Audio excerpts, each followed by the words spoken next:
Bueno, llegamos al tercer y último bloque de Fuera de Serie y como lo habíamos anunciado, están aquí en el piso y nos acompañan Patricia Arbona, que es directora del grupo Ludodrama, y Cira Cerveto, que es directora del Colegio de los Aromos, y vienen a contarnos específicamente de esto que estábamos hablando al principio con Agus, de lo que es el ludodrama. Es una metodología de enseñanza que persigue la participación activa de los alumnos en el proceso de aprendizaje y bueno, nos pareció sumamente interesante para poder debatirlo, para que nos comenten. Buenas tardes a las dos, gracias por estar. Buenas tardes, gracias a ustedes. Bienvenidas. Gracias.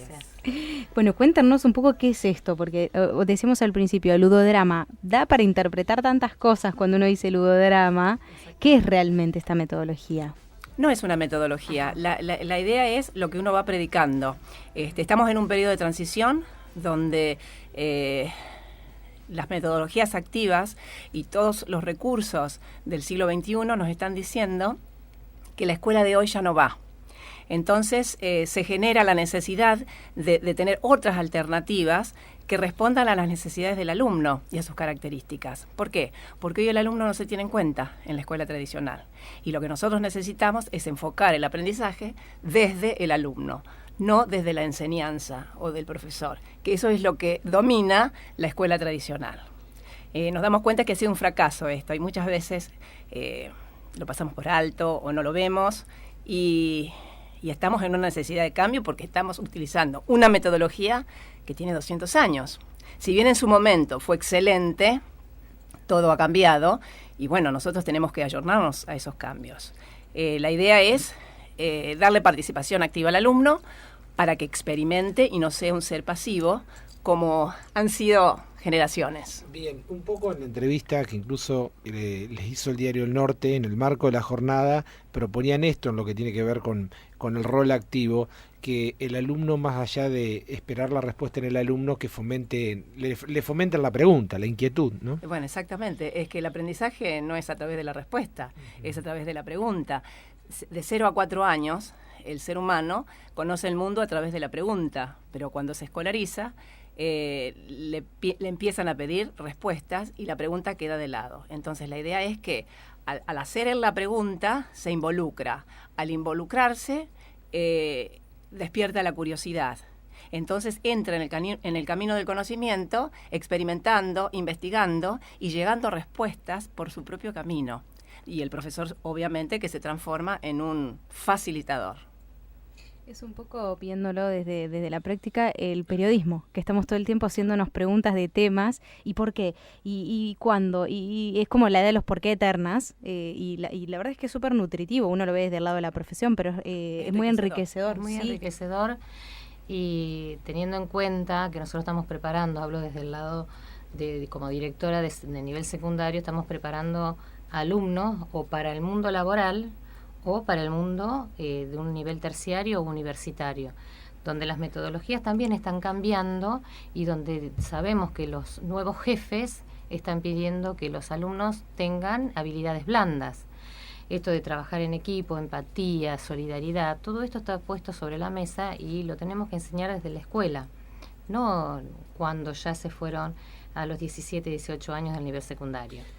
Ustedes son docentes, tienen una gran vinculación, digamos, y una llegada directa con los alumnos todos los días, incluso con este tipo de metodologías. Y bien lo decía Patricia, el cambio de época, la idea y el deseo de ayornarse con metodologías de estas características. ¿Ustedes creen que la escuela, tal cual hoy está planteada, mata la creatividad del alumno? Absolutamente.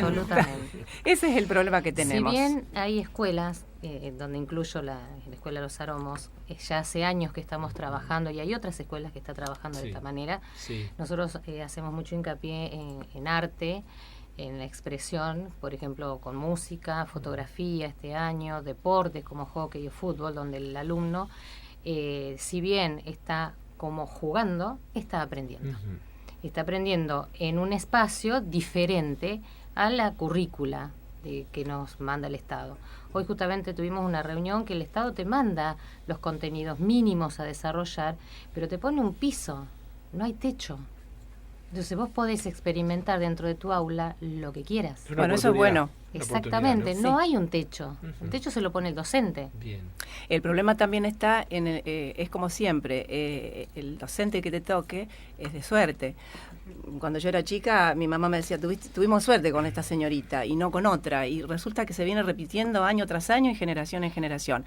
Entonces el alumno ahora ve, cuando tiene un profesor innovador y tiene un profesor tradicionalista, obviamente que ve la diferencia. Lo que nosotras lamentamos que esto está instalado a nivel profesorado, en la formación docente, donde a veces la creatividad está ausente totalmente, y cuando el alumno se recibe, ella lo sabe, porque recibe docentes recién recibidos con falencias, faltan elementos, faltan instrumentos. Entonces la idea nuestra es, bueno, hacerlos conocer a través de talleres, de capacitaciones y llevar al docente a la reflexión. Y con estas capacitaciones realmente se están acercando la gente que está cursando en este momento el profesorado, porque lo vemos año a año, y eso realmente nos dice que estamos por el buen camino y que ya estamos sembrando en estos nuevos docentes, futuros docentes, y cambiando algunos que ya son docentes de hace muchos años, la forma de trabajo. Se puede, y es un granito de arena que vamos poniendo año a año, taller a taller, capacitación tras capacitación, pero la concurrencia que estamos teniendo nos dice que vamos bien. Sí, eso les iba a preguntar, ¿cómo han visto si eso avanzaba y crecía a lo largo de los años? ¿Cuántos años hace que hacen esto? Y de 2012. De 2012. Si se ven que se suman, que las nuevas generaciones realmente lo entienden. Hay reticencia, pero lo importante es que cada año tenemos más gente que se une al ludodrama. Entonces está ávida de conocer qué es lo que propone y bueno, y hacer cosas. Porque la idea es decir, sí, yo conozco algo, pero queda en el vacío. El asunto es involucrarse, y realmente la innovación es de las personas, no es de las metodologías, porque el docente es el que va a implementar la metodología, entonces tiene que tener convicción. Si a mí un directivo de una escuela me dice, Patricia, a partir de ahora vamos a trabajar de esta manera, y yo no estoy convencida, yo le voy a decir que sí, pero en mi aula voy a hacer lo que hice toda la vida. Por eso la escuela tradicional es tan cómoda, porque yo puedo tener material de 20 años y todos los años doy lo mismo, porque es cómodo, porque lo tengo armadito. Entonces salir un poquito de la zona de confort y ver que hay magia, que hay algo distinto, que es fascinante. El asunto es que lo logren y puedan dar ese paso para vivirlo. ¿Y cómo es el tema del involucramiento de los padres, que es tan decisivo en el acompañamiento de los hijos, en incorporar estas prácticas, digamos? Nosotros, el feedback que tienen ustedes, digamos. Nosotros notamos año a año, te digo porque tenemos los 3 niveles, inicial, primario y secundario. En inicial nos vemos muy involucrados, terriblemente involucrados para bien. En primaria, medianamente involucrados, y en secundaria, primer ciclo, más o menos involucrados, y segundo ciclo como que ya son grandes y no necesitan el acompañamiento desde la casa. Es un error. Y es un error porque estamos en la adolescencia, cuando más necesita, más allá de lo académico, necesita acompañamiento en líneas generales el chico. Y vemos esa falencia con respecto a los padres. Con esta nueva propuesta desde la educación, lo que tratamos ahora es de volver a llevar a la familia a la escuela. La familia no molesta en la escuela, la familia acompaña. Y nosotros no podemos hacer nada si no estamos los 3 juntos, alumnos, educador y familia. Es que la educación es eso, si la familia no se involucra, es como que queda renga la educación. Necesitamos de los papás que se involucren, pero muchas veces el alumno que más lo necesita es el papá más ausente. Entonces también es un cambio de decir, bueno, quiero formar parte de la educación de mi hijo, entonces para eso tiene que estar presente en la escuela. Claro, es como que se ha invertido eso de primero la educación empieza por casa y sigue en el colegio, y ahora fue como que se dejó en manos de la institución, de la escuela, la educación primaria, por decirlo, de los chicos, y la familia pasó a un segundo nivel. Exactamente. Es así, porque fíjate que a veces tenemos que enseñar hábitos. Claro. Hábitos, que eso se aprendían en la casa. Entonces no es solamente yo te puedo enseñar matemática, historia, geografía, todos los espacios curriculares que vos quieras, pero los hábitos los traes desde la casa. Y estamos también, hay que sentarse bien, todas las cosas que nosotros aprendíamos de nuestros padres. El registro del lenguaje, por ejemplo, es un problema. El chico habla como si estuviera hablando con su amigo, y entonces hay que enseñarle registro. Bueno, vos estás hablando con una persona a la cual le debes respeto y no podés decirle che, por ejemplo, o otra palabra más fuerte. Y eso tiene que venir de la casa. Pero bueno, nos toca a nosotros y obviamente lo hacemos. Pero hay muchos valores que se han perdido también en la familia. Claro. Y esto del ludodrama, a ver, primero, ¿por qué ludodrama? Bueno, ludodrama, ¿por qué? Porque lo que yo, como directora, estoy pregonando desde hace muchísimo tiempo, yo empecé con esto en realidad en el 2001, en el profesorado, con el teatro, todo lo que fuera lúdico y teatral. Me di cuenta que siempre el alumno es el que te va diciendo qué es lo que va queriendo.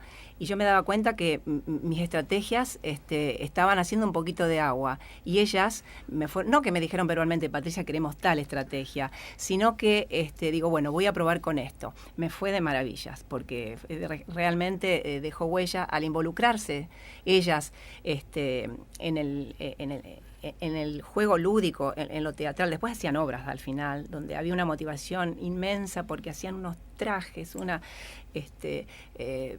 todo lo que tenía que ver con la realización, que realmente digo, bueno, no va más allá de lo que yo me proponía, porque yo lo presentaba como un proyecto. Yo soy profesora de inglés especializada en expresión oral, y bueno, y ahí estaba entonación, ritmo, sonidos, lenguaje gestual, todo. Por eso elegí eso. Y por eso se llama ludodrama, o sea, el aprendizaje experiencial sobre lo lúdico y lo teatral. ¿Y qué rol tiene la tecnología en todo esto? Es una herramienta. Es una herramienta. Importante para el siglo que corre, importante para los chicos, pero es una herramienta más. No te va a salvar una clase en la tecnología. De todas maneras, hay veces que no sabemos utilizarla. Y creemos que teniendo la tecnología estamos en la mejora y estamos en la innovación. Yo siempre digo, como defiendo lo lúdico, lo teatral, que es algo que lo lúdico está en la persona, nace uno con eso. La tecnología es pasiva. Y yo no me puedo permitir mostrarle a un alumno el mundo a través de una pantalla. Lo puedo hacer, pero después lo traigo y le hago hacer una representación, le hago hacer un juego donde él viva lo que vio en esa pantalla, que fue... Si no es un trabajo en soledad. Es un trabajo en soledad. Entonces, bueno, la tecnología es un buen recurso y realmente lo necesitamos, pero hay que saber cómo usarla. ¿Y qué devolución o qué inquietudes sienten ustedes que les llega desde los alumnos cuando vivencian precisamente este tipo de experiencias lúdicas, digamos, en cuanto al entusiasmo, en cuanto a la productividad que generan? La motivación. La motivación. Yo hasta con los adultos he trabajado en la UTN en el Puapam, y yo llevaba pelotas, llevaba juguetes, panderetas. Y dije, ¿cómo? Pero no, ¿cómo? Sí, íbamos a cantar, pero no. Y bueno, pero no al principio, porque lo primero que dice un adulto es yo no juego, porque yo soy seria, yo no juego. Pero después sí, porque se van dando cuenta y se van motivando y se dan cuenta que a través del juego se aprende. Es como dijo Mónica Cac, una de las ponentes del otro día, del día viernes. ¿Por qué abandonamos el juego? En el jardín jugamos y aprendemos. En primaria ya lo vamos abandonando y en secundaria ni te digo. Y en terciario menos. Terciario, por supuesto que no. Pero entonces, si desde lo lúdico se puede aprender, ¿por qué lo abandonamos? Una pregunta son metodologías que... Claro. Sí, escuchándote y pensando cuántas materias incluso que parecían o parecen poco amigables como las matemáticas y demás, habiendo implementado mediante el juego, las hubiéramos bueno, la matemática es un cuco. Fíjate que hay un siempre alumno, tuvo mala fama. un egresado que dio una charla en TEDx y justamente hablaba de la matemática. Y él decía, si a mí me hubieran dejado solamente participar en las Olimpiadas, hubiera aprendido mucho más. Porque justamente en las Olimpiadas, ¿qué les hacen? Es analizar, resolver, buscar la respuesta en forma colaborativa, y dice, y eso nunca me lo enseñaron en la escuela, me lo enseñaron en las Olimpiadas de Matemática. Entonces, ¿por qué abandonamos eso? Me hago cargo, porque yo también soy docente y soy docente de ciencia económica, imagínate también la estructura que he tenido en algún momento, que la voy abandonando. Entonces, ¿por qué hacemos eso nosotros los docentes? Cuando es mucho más rico, cuando jugás con el otro y el otro aprende. Entonces, ese otro tiene algunas inquietudes y unas experiencias traídas a la escuela que vos las podés aprovechar. Desde eso se trata. Quizás a veces hay que empezar mínimamente a darle lugar al alumno que no sea algo pasivo, sino que realmente darles espacio, porque a veces ni siquiera existe el espacio. Lo que es pasa como es una embajada de línea. Exactamente. Uno normalmente sentate y atendé. Claro. Entonces ya el venivo de entrada. Y silencio. A ver, el silencio es enemigo. Y no hablen. Claro, es enemigo de la educación, porque yo necesito que el alumno hable, que el alumno interactúe. La enseñanza es una interacción, no es un monólogo. Claro. Entonces, una cosa con el Sí. silencio. Sí. Me quedó el tema del silencio. El año pasado, yo tengo quintos, o sea, la orientación mía es de cuarto hacia arriba y bueno, trabajo en adultos y en terciario también. Y en un momento, en un quinto, no importa la escuela, tenía el tema esto de que primero que estamos preparándonos para el año que viene, Bariloche, la remera, que bueno, un montón de cosas que había que ponerse de acuerdo y no se escuchaban.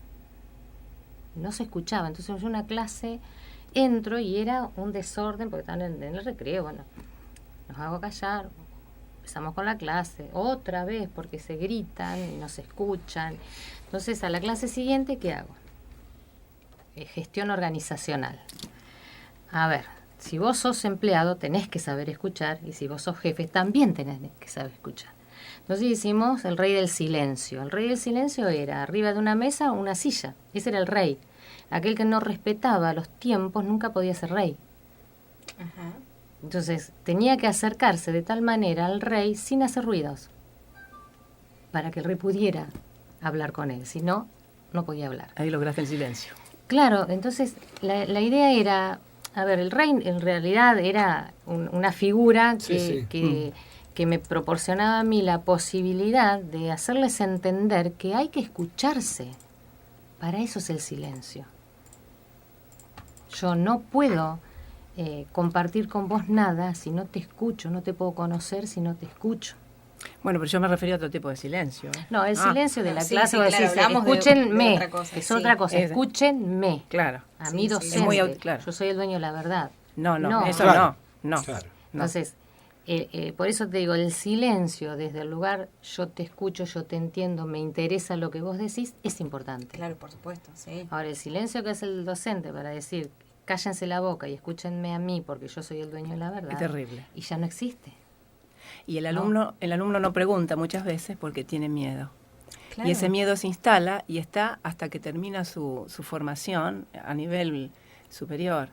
Entonces, hay una reflexión que todo docente tiene que hacer y preguntarse, ¿mis alumnos están aprendiendo como yo enseño realmente? Porque el fracaso está, nosotros lo vivimos, pero siempre lo depositamos en el alumno y le decimos, no te preocupes, vas a tener otra oportunidad.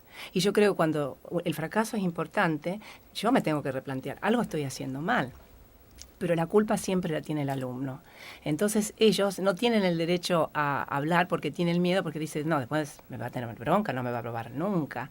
Entonces están en esa desigualdad y sufren mucho. A mí me cuentan muchas experiencias mis alumnos y realmente me dicen, no, ni loca, le digo, pero ustedes pueden plantear las cosas desde otro punto de vista y hacerles ver a los docentes. Hay veces que, bueno, es imposible, pero si no lo intento, no sé si voy a tener éxito. Claro. Esa es la idea. Y con respecto al docente, este cambio que estamos transitando con Cira y todos los que nos acompañan es un cambio de actitud. Hay que desaprender para volver a aprender. Bien. Y aprender todos de todos. Cada vez que hacemos una capacitación, el capacitador y el que menos sabe del tema porque va a escuchar a ver de qué se trata, estamos ahí para aprender. Todos aprendemos de todos. Y la idea es estrechar lazos y derribar puentes, porque hay veces que cada institución hace lo suyo y yo siempre digo, no, unámonos todos, todas las escuelas públicas, privadas, las privadas, todas juntas, porque eso va a ser enriquecedor. Si yo tengo mi escuela, yo me identifico, muchas veces muchos directivos me han dicho, yo me identifico con mi escuela. Entonces queda ahí todo y me parece que tenemos un mismo objetivo, que son nuestros alumnos. Que es el futuro. Y claro, Es entonces nuestro futuro y aparte estamos hablando de personas.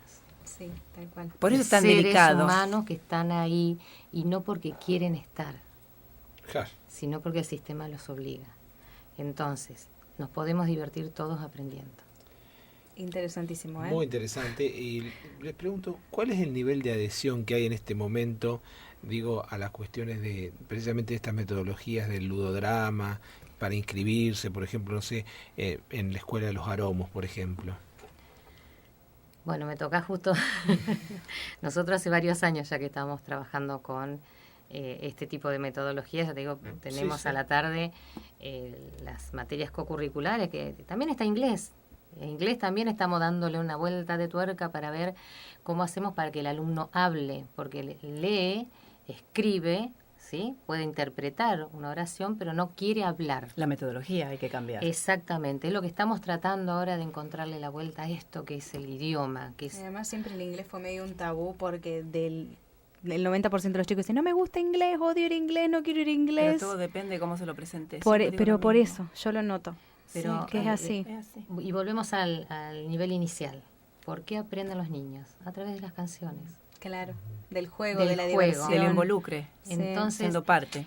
pasamos a primaria y primer ciclo de primaria lleva un poco de juego, segundo ciclo ya lo va abandonando y no te digo nada de secundaria. Entonces estamos tratando de, no te digo que vamos a jugar todo el tiempo, pero sí vamos a buscarle la manera a esto del idioma, que es muy, como vos decís, es un horror para muchos, Sí. y es una herramienta más que me pide el mundo laboral y me pide el mundo universitario, porque tengo que saber inglés, porque en casi todas las carreras el nivel inicial de inglés te lo piden. Y el lenguaje global.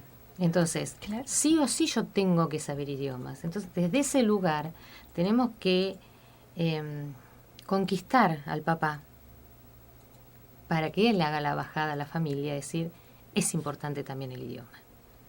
Y vaya si es importante. Sí, yo lo noto en mi generación, que no hace mucho, que nos recibimos 10 años, y muchos se dieron cuenta de lo necesario y lo importante del inglés cuando llegaron a la facultad o llegaron a un primer trabajo. El inglés es un instrumento fundamental. Y hoy qué en día. tarde. A mí me pasaba que yo lo odiaba, personalmente lo detestaba, era una guerra en mi casa, mi mamá se acordará muy bien, y me pasó que encontré una profesora con la que establecimos un vínculo muy importante, sí, y terminé yendo sola, iba todos los veranos. Para mí es un segundo idioma, yo hablo inglés y leo en inglés igual que en español, pero gracias a ella. Claro. Me Pero cambió. No es el inglés. No, es que no es el inglés, el vínculo es la forma de enseñarlo. Sí, y lamentablemente, hablo por mi generación, nos pasó a muchos eso, de darnos cuenta muy tarde. Y que qué bueno que eso se esté revirtiendo. Fíjate que en matemáticas, que decíamos recién con Baltasar, el cuco, pasa por la manera, a veces el vínculo y la manera de volcar el contenido hacia el alumno. Hay docentes que están trabajando con el juego en matemáticas, en física. Yo en mis capacitaciones propongo un baile con los elementos de química.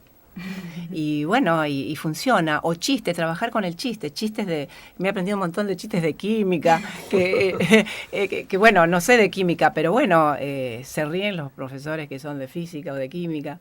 Pero lo interesante es tomar esos recursos donde haya, porque el humor también tiene que formar parte de la clase. Hay una profesora de matemática en los aromos geniales, que estamos haciendo articulación obviamente con el nivel inferior, entonces estamos trabajando con sexto año. El año pasado estábamos trabajando y ¿qué hizo la profe? Acertijos, eran todos acertijos, pero los acertijos se llevaban a la casa. Obviamente no había que hacer trampa, tenía que resolverlo en familia. Obviamente, hasta yo me involucré porque digo, a ver, ¿cómo es esto? La mayoría yo no lo podía resolver, te digo, pero me encantó porque era un juego y era un juego para la familia. Entonces, el niño que lo trajo resuelto, no sé quién lo trajo resuelto. Pero tocó la motivación, claro, las ganas de hacer cosas. Entonces, te convoqué para una clase de matemática y mira, oh sorpresa, no era una clase tradicional de más por menos, no, era una clase diferente y se puede. Después, cuando vos lo motivás al alumno, enseñale lo que quieras. Claro. Porque está dispuesto. Está dispuesto. Muy interesante, ¿eh? Patricia, Cira, el tiempo se nos va. Le queremos agradecer muchísimo que nos hayan acompañado. La verdad que nos han despertado el entusiasmo realmente en el pensar que hay otro tipo de metodologías que que la generación que viene, más allá de la tecnología, necesita el soporte y el estímulo del recurso humano y del profesor, y eso no lo sustituye la tecnología, y que esto es, como bien lo dices, extender puentes y hacer más amigable la educación, que es la base de todo. Así que queremos agradecerle mucho. Y bueno, y esta difusión nos parece importante haberlo puesto de relieve en esta entrevista en Fuera de Series. Muy amables. Muchas gracias.